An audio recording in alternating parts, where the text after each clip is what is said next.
A lot's going on in the world, and we'll be talking about that here on World Politics. I've got Rick Rosner joining me, and we'll see who else joins us as well. But I did hear an interesting story, and I'd love to hear Rick's thoughts about this story and everything like that. But there is some news going around that there is a possibility of a attack on the U.S. soil. So apparently there's a doomsday plane that's trolling around the U.S., and there are reports that it might be coming from Iran and everything like that. So I was wondering if you have heard anything about this threat, and if you are taking this threat seriously. And I've heard that the FBI is investigating claims that Iran may release drones along the California coast, but the FBI is saying no. One where we've got the Oscars on Sunday, right, which would be a ripe target. I don't think anything's going to happen.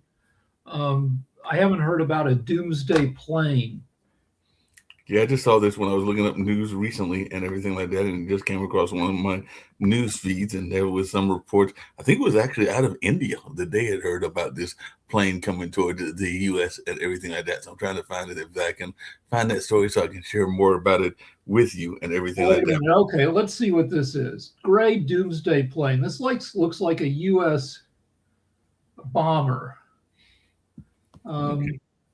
This is it's a Boeing E-6B Mercury, colloquially known as the Doomsday Plane, was seen flying over California. So this has nothing to do with drones. Hold on. It is a bomber that probably, hold on, my computer is, memory is full, so it's not loading. I got to get rid of some stuff here before it'll load more information. Gotcha. But my dad flew one of these back when the Doomsday plane was the B-36. He was a Navigator bombardier. And I assume this is a bomber that holds ultra high size nuclear weapons. Hold on, let me close out to free up memory to load the story. Hold on. I have my computer is just about. Sasha, while you're doing that as well, Sasha, had you heard anything?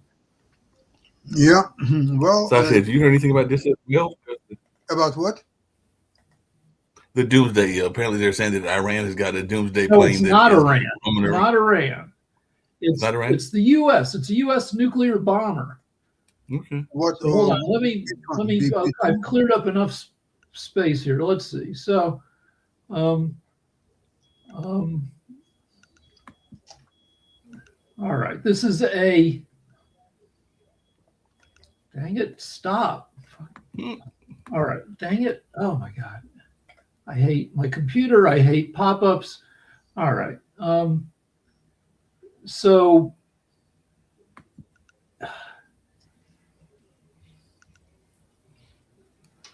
I can't. I've yet to read what the plane is actually, but it's a U.S. plane.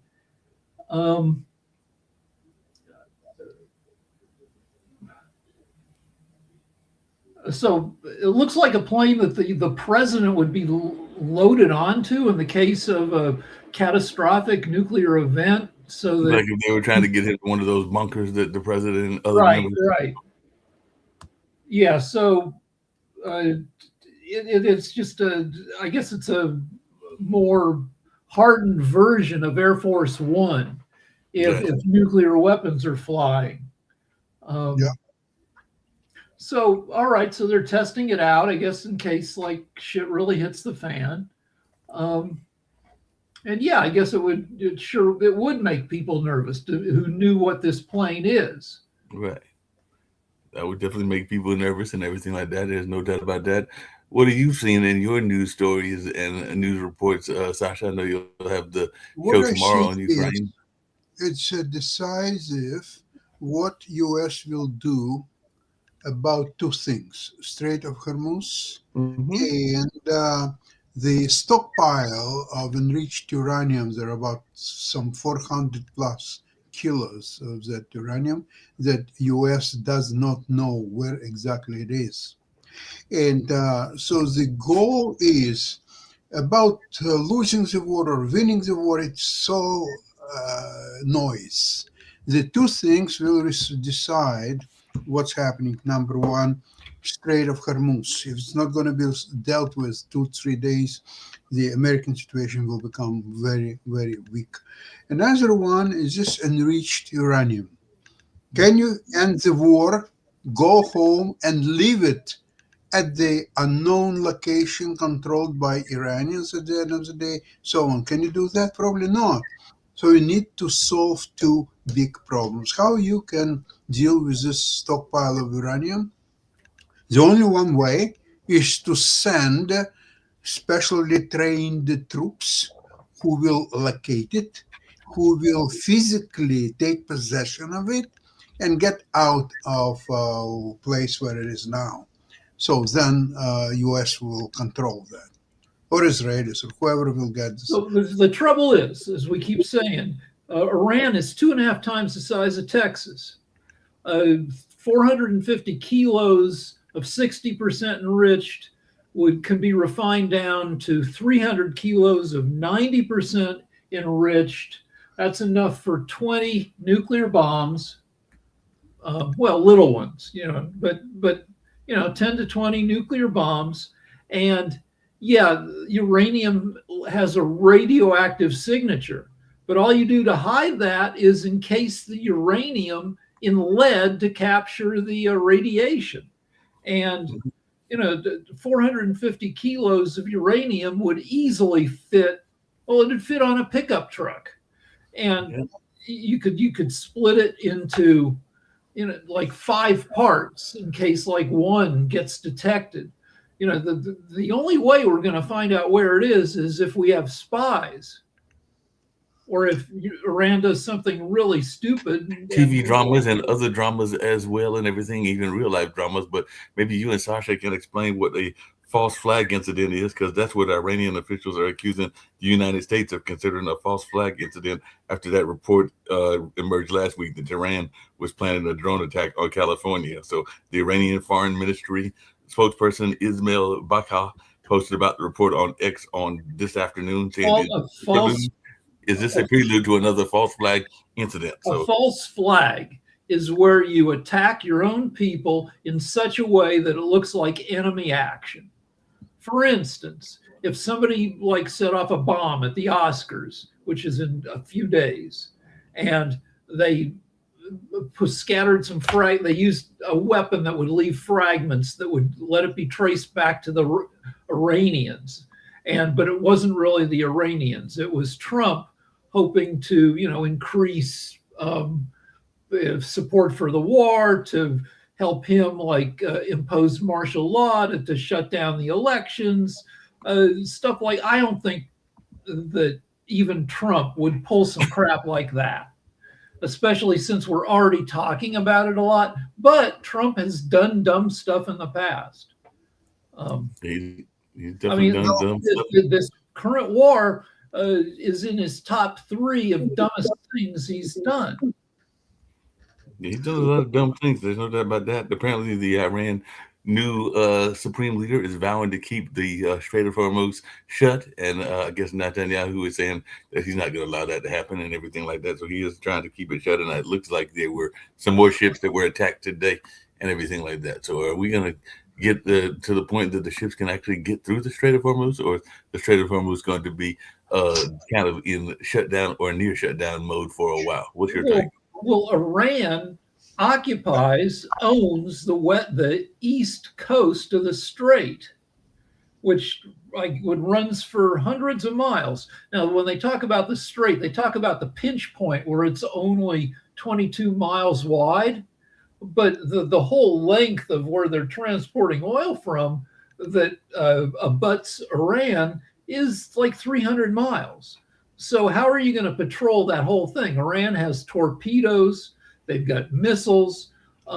Sea drones. Sea drones are very effective. The Ukrainians are using them against Russians already more than a year and very, very successfully. You see, Ukraine, think about it, they don't have a navy. No, not zero. Russia has a huge navy, which was at one point was comparable to US Navy, or maybe not, or close to it, or so on. Today, in a Black Sea region, Russia also doesn't have any navy. All of it was either destroyed or moved to another locations. There are no Russian Navy in the Black Sea. What's interesting enough is Israel does not really that depend on the Strait of Hormuz. Okay, some countries are really depending on it, including China and many other countries. Israel does not depend on the Strait of Hormuz. So Israelis, they killed the Ayatollah.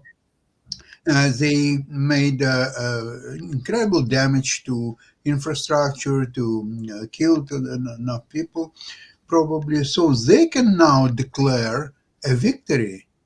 As of now, or in next hour and a half, they can declare a victory, get out of there, and leave America fighting for Strait of Hormuz, for enriched uranium, for just almost anything. Just, okay, keep going, guys. Bravo. You did very well. So I misspoke. It's really it's the north. It's the northern edge of the Persian Gulf, which includes the Strait of Hormuz and the Gulf of Oman, and that's 800 miles. That's an 800-mile coastline of Iran's southern coast. And I don't know, like you've got Qatar, you've got Bahrain, you've got Kuwait, you got UAE, and you got Dubai, and each country needs to send its tankers into along there, depending on where they are located along the coast. They don't need to do anything. They have United States.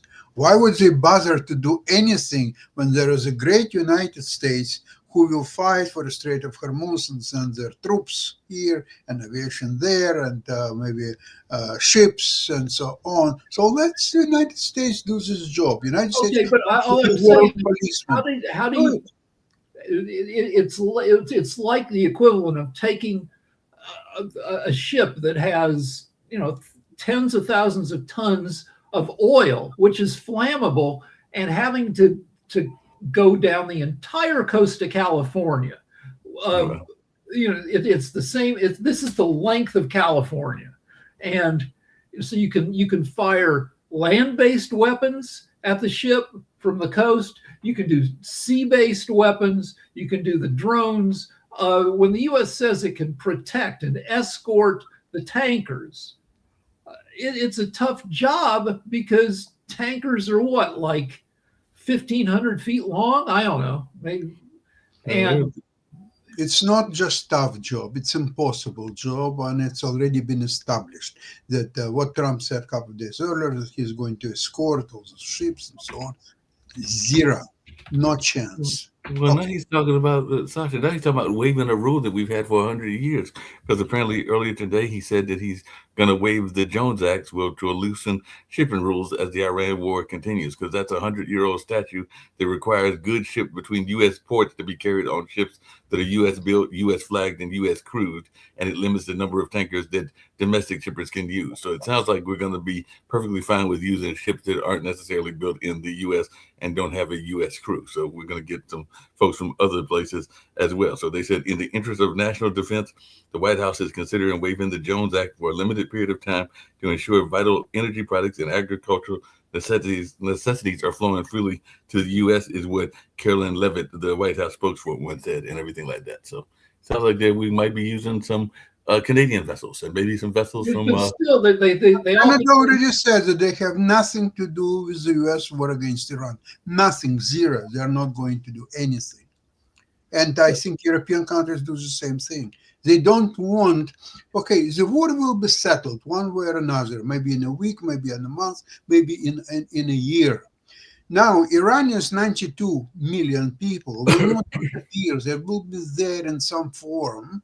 And they are the most vindictive and the most fearless people around. You don't want to mess with them. They will send their commanders in every capital of Europe. In United States, they have sleeper cells. They will, for next 100 years, they will continue to fight the West United States. Just name it. That's what's going to happen. It doesn't matter when and how the war will end. Well, So here's what AI says about guarding the ships.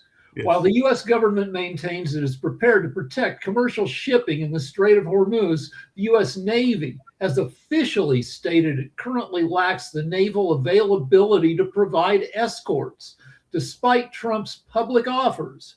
U.S. Energy Secretary Chris Wright confirmed today that the military is not ready for these missions because all our assets are prioritized for offensive strikes against Iran's military. So even if we could protect tankers, we can't because we're overbooked.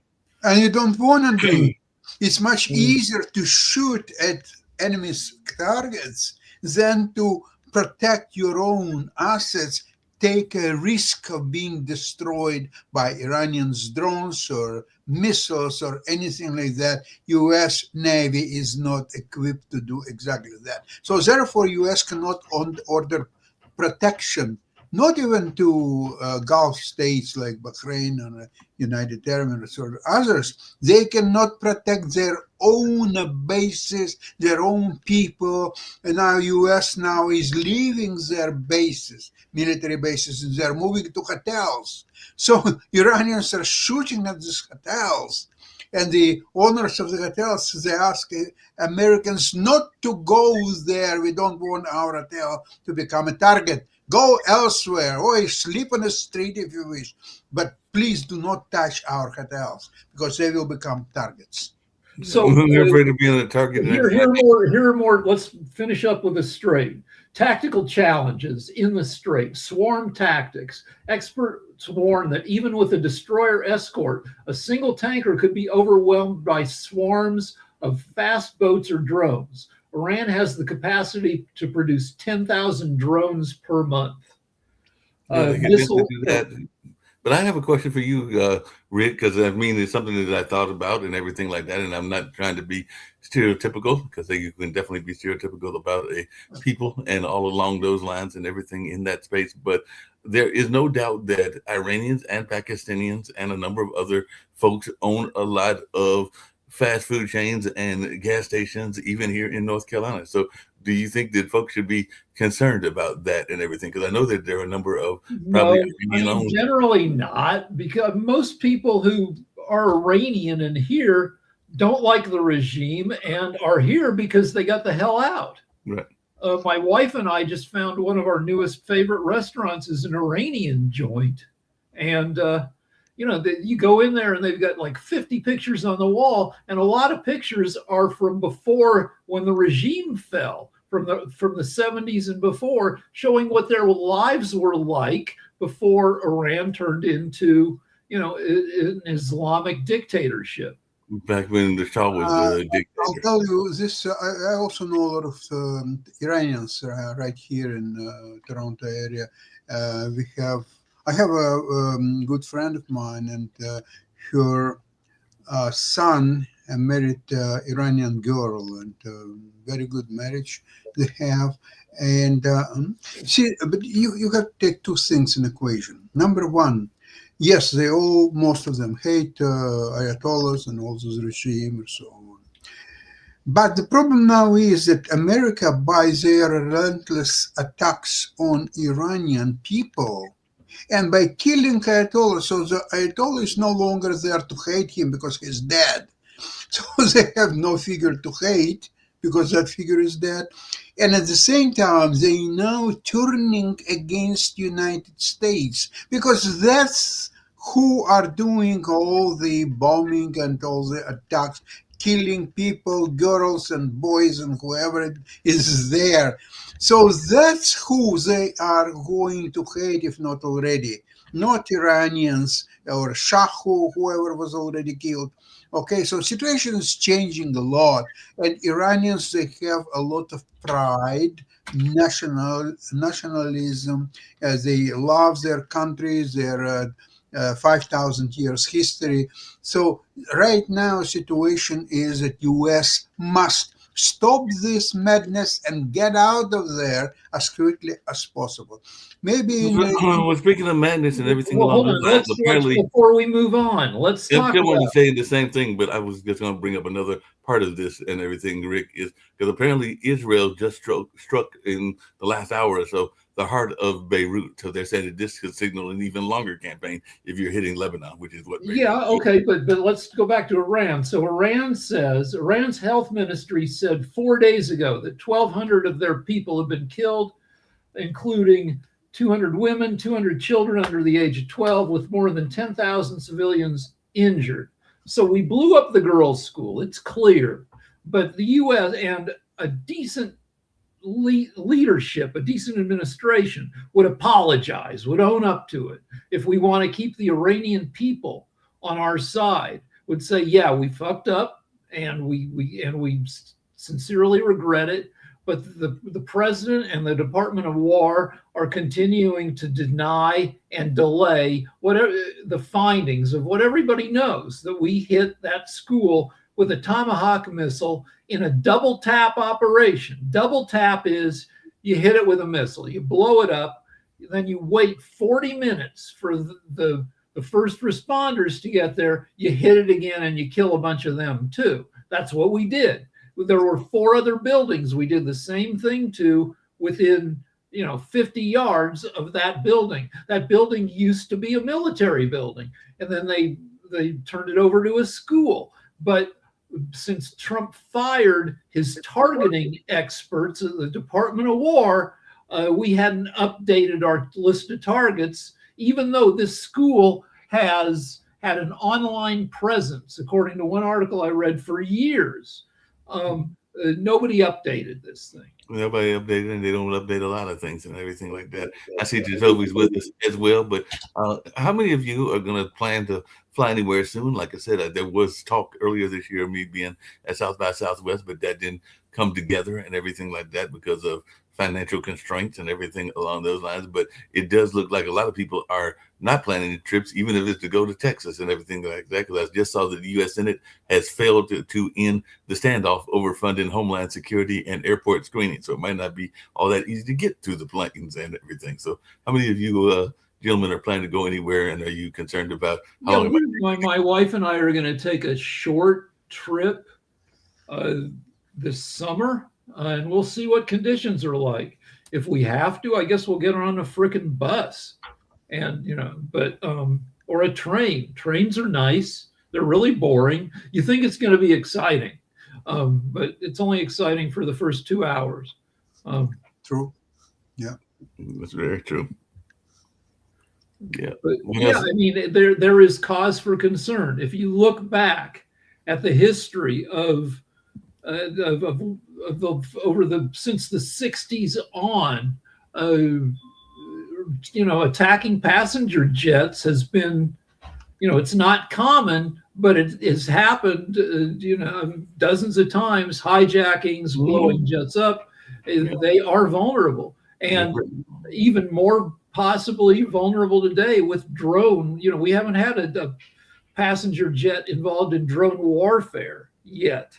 No, not yet. We haven't, but who knows what'll be coming. And we haven't had a drone try to take over a plane or anything of that nature. There was some positive news on the political front, and you'll enjoy this because we say that this is something we want to see more of. But apparently, earlier today, like probably within the last hour, the Senate passed a big housing reform bill with broad bipartisan support. So it looks like there might be some break in the housing industry and everything like that. So we'll see what kind of deals are out there. But it does look like maybe prices are going to go down.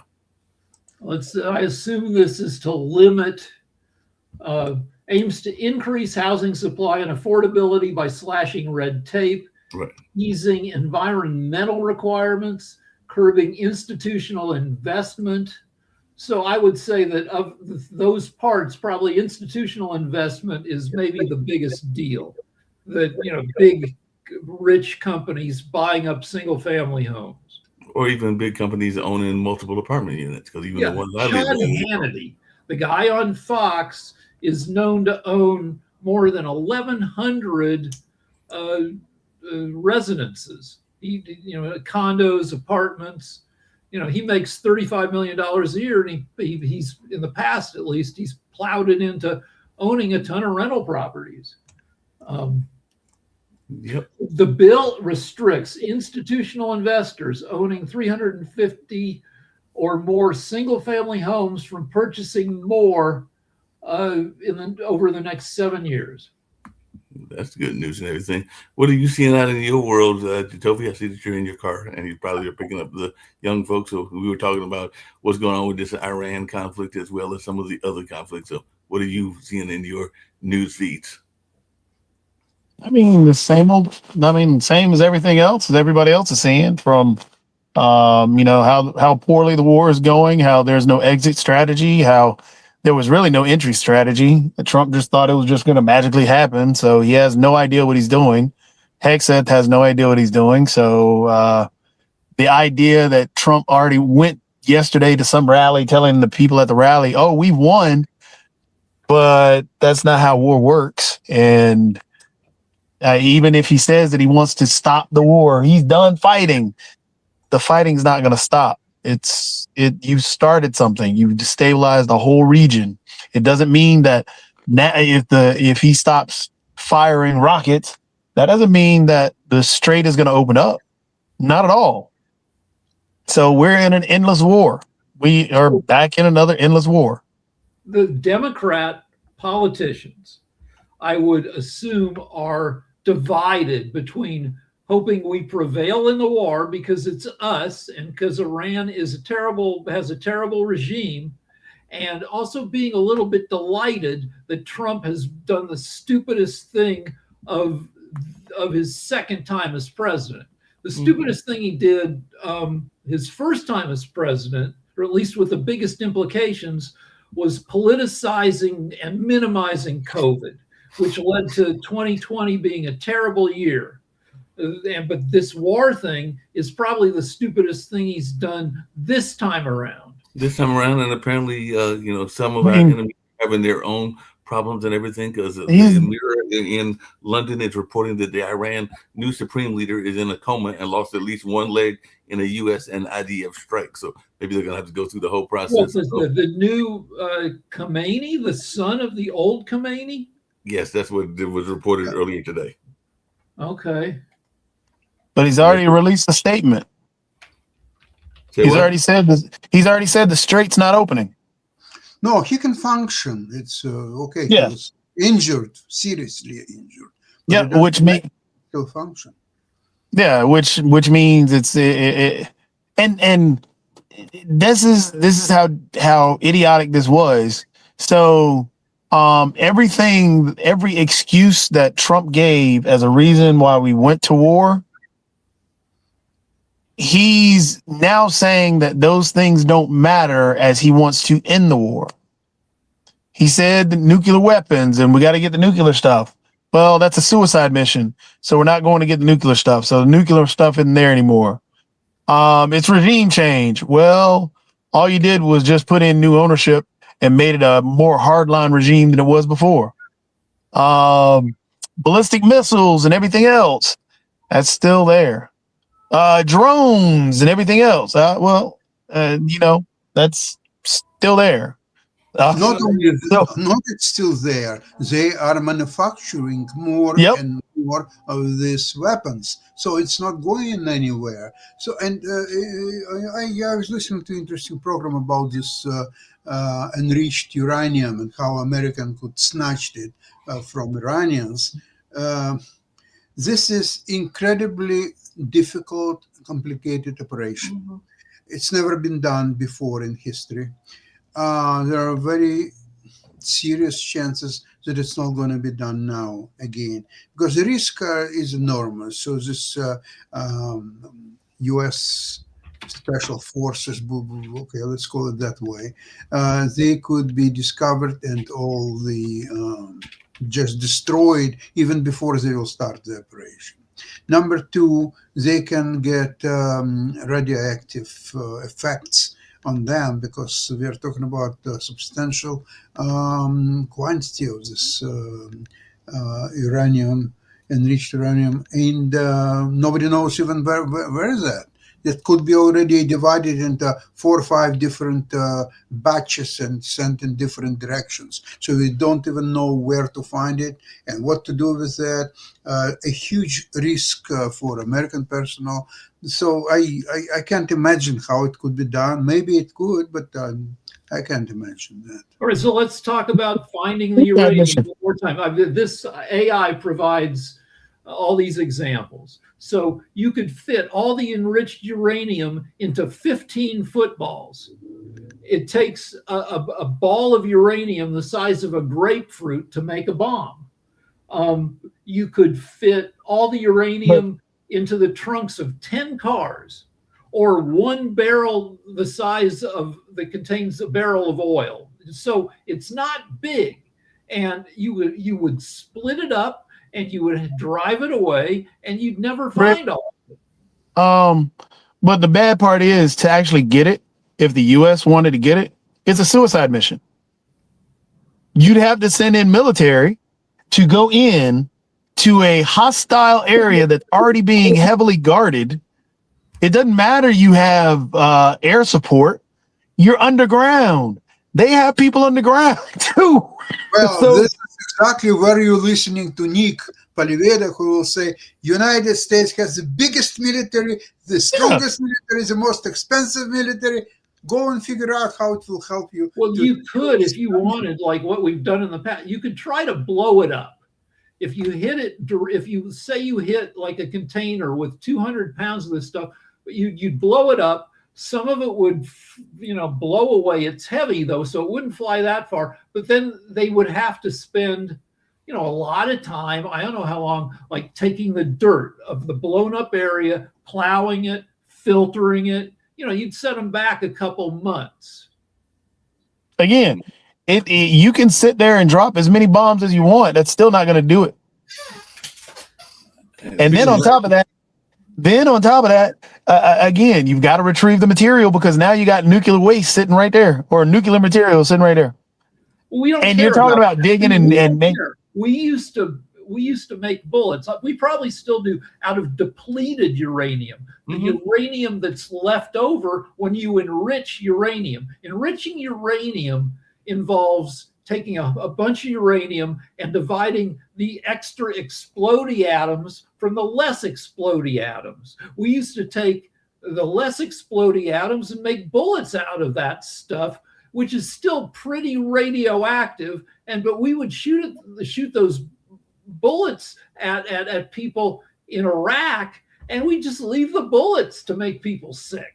Maybe that's what the North Korean leader was doing when he was having target practice with his daughter and everything. Because apparently they were having gun range practice. I think that was yesterday that they were having that practice and everything like that. So maybe that's what they were doing. Maybe they were practicing with uranium bullets and everything. Speaking of folks that are supposedly our enemies and everything like that, what's going on with the Maduro trial? Because I'm seeing that he is complaining about being mistreated because apparently he's staying in a 3x5, 2x3 cell. So he's staying in a 2x3 cell, and he's asking his folks to come to his rescue, meaning the folks from Venezuela and everything like that, because they're saying that he is in isolation, is allowed out 3 times a week for an hour in shackles and escorted by 2 guards where he can shower, use the phone, access emails, and go out to a small outdoor patio. All right, when you say 2x3, you're 2 feet by 3 feet is torture. You can't do that. We wouldn't do that.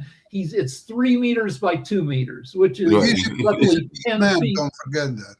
He's a big man. It's 10 by 7. He's in a little bedroom-sized cell. He probably doesn't like it, but so. He's not a small man, like you said. So he's not a small Yeah, man. but all right, how big would you have to be to not fit in a bedroom? Yeah, that's true. It is a bedroom, so I guess he can manage that and everything like that.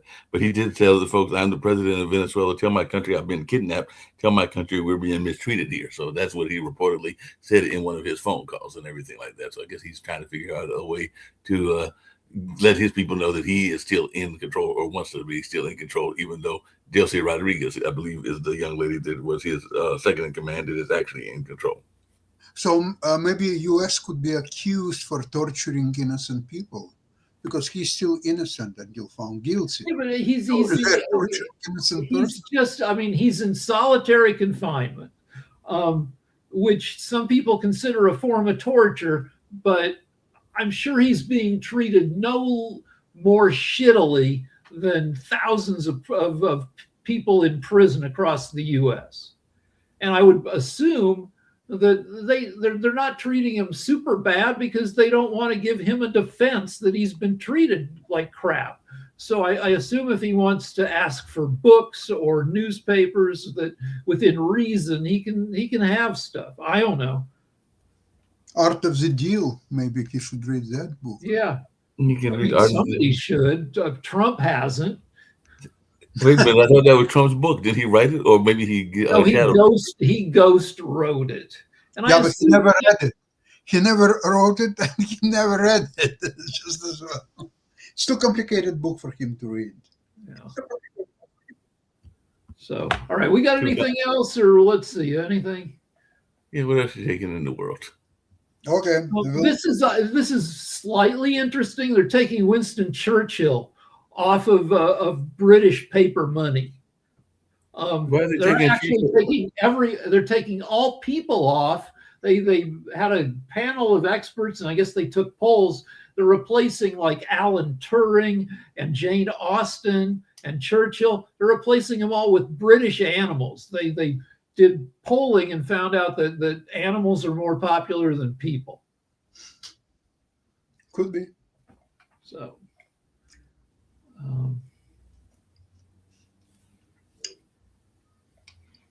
wow.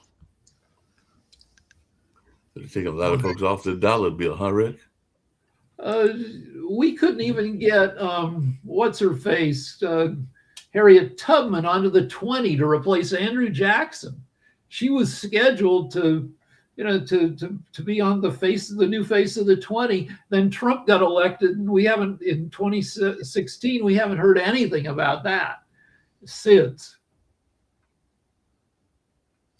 But I think we're done. I think let's get together again tomorrow morning. Is that okay? Yes, of course. All right. See you tomorrow. See ya. Bye. Bye-bye.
Well, apparently they all left, but let me see if I can get that story really clarified and everything along those lines, and then we'll get ready to wrap things up here on the Pod TV and World Politics and everything like that. But let me see if I can find the story that I was looking for and all in that space. The Smithsonian will revamp its slavery exhibit after artifact loan runs out. So the National Museum of African American History and Culture is removing a rare slave ship timber from its slavery and freedom exhibit. So that's the story that I was trying to find out, and all along those lines. So they're saying that they're going to do that. So this is some more of the Washington changes that are coming out and all in that space. I want to say that Pierce Phelan, who is a person here involved with, actually that was Pierce is the son. So it's actually Phil Phelan that was involved in the creation of that particular museum. So the Smithsonian Museum exhibit about the maritime journey that millions of Africans were forced to take across the Atlantic to slavery in the Americas will change later in this month when a remnant from one of the first sunken slave ships ever recovered is taken off of display in Washington. The National Museum of African American History and Culture says a timber piece of the slave ship, the São José Pacate de Africa, on display in its slavery and freedom exhibit, will soon be prepared for a trip back to its home museum in South Africa. So it looks like it's going back to South Africa. So the 33-pound, 15-kilogram timber piece has been prominently displayed, seemingly suspended over a dark void, a ballast at its side, as part of a loan agreement to the museum since it opened in 2016. The agreement examined by the Associated Press was initially 5 years, and it was extended another 5 in 2021, ending July 1st. So the ship remnant will be among several items sent back to the Isiko Museum of South Africa later this year. Because of its delicate nature, a special crate has to be built for its transport. Other items that are from the ship, including the ballast that served as counterweights for the human cargo, are remaining on display and will be returned to South Africa in 2 years. A manifest of the cargo on the ship is also something that they're talking about as well. So a manifest of the cargo of the ship on the ship will replace the timber piece. So the last day for museum visitors to see the timber piece on display is March 22nd. So if you're going to see that particular display, you've actually got a little bit more than a week to get there and everything like that. So that's the story that I was trying to find and everything like that. So I know a lot of people are getting ready to pay attention to sports. I know that my team did not do well, but I'm going to get us on out of here. But that's with some of the things going on in world politics. So I'm going to get us out of here, and we're going to have some more world politics and world edition on it tomorrow. But right now, let's get on out of here.